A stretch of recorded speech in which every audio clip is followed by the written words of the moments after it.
अस्सलाम वालेकुम और शिफा हिकमत में खुश आमदीद। उम्मीद करता हूँ आप खैरियत से होंगे। सामाईन, आज आपके लिए सरत इंजाल के मसले पर एक ज़बरदस्त वीडियो लेकर हाज़िर हुआ हूँ। टाइमिंग के हवाले से, टाइमिंग का ना होना, ज़कावत हिस्स, मज़ी का अखराज, वक्त ख़ास में नफ्स का ढीला पड़ जाना, कतरे आना, इंतशार यानी कि नफ्स बेजान, ढीला, जोश न पकड़ना।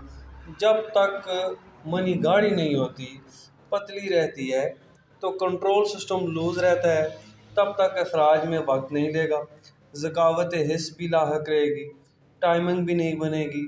जब तक मादा पतला है, नफ्स मुकम्मल इंतशार नहीं लेगा।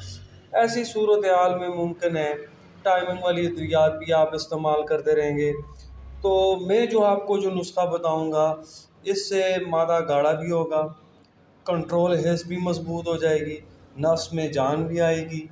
ये मुग़ल्लज़ है, मनी को गाढ़ा करेगी। अगर आप इसे इस्तेमाल करें, सब्सक्राइब कीजिएगा हमारे चैनल को, ताकि हर आने वाली वीडियो आप तक आसानी से पहुँचे। सामाईन, में जो नाम बताऊंगा ये किसी भी पंसार स्टोर से आसानी से मिलेंगे, यही इसके मशहूर नाम है।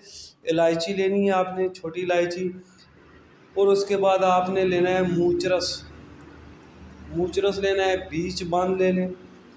बीच बंद के बाद आपने लेना है मगज़, तमर, हिंदी, सितावर ले लें, सालब मिस्री, मूसली सफ़ेद, ताल मखाना, तुख्मे कूंज, सालब पंजा, तोदरी सफ़ेद, तुख्मे शलजम, तुख्मे प्याज, तुख्मे रेहान और लाजवंती।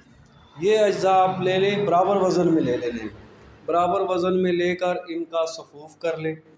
ठीक है, सफ़ूफ़ करने के बाद आपने 1 टीस्पून सुबह शाम दूध के साथ देना है। खाना खाने से आधा घंटा पहले लें या आधा घंटा बाद लें, आपकी मर्ज़ी है। दूध के साथ देने हैं और खटी तुरुश चीज़ों से परहेज़ करें, फ़ास्ट फूड से परहेज़ करें, और इसे तकरीबन 40 दिन इस्तेमाल करेंगे तो इंशाल्लाह आपका मसला हल हो जाएगा। मादा मनविया जो है वो गाढ़ा हो जाएगा, मनी गाढ़ी हो जाएगी, सरत इंजाल का मसला ख़त्म हो जाएगा, इंतशार भी भरपूर आएगा।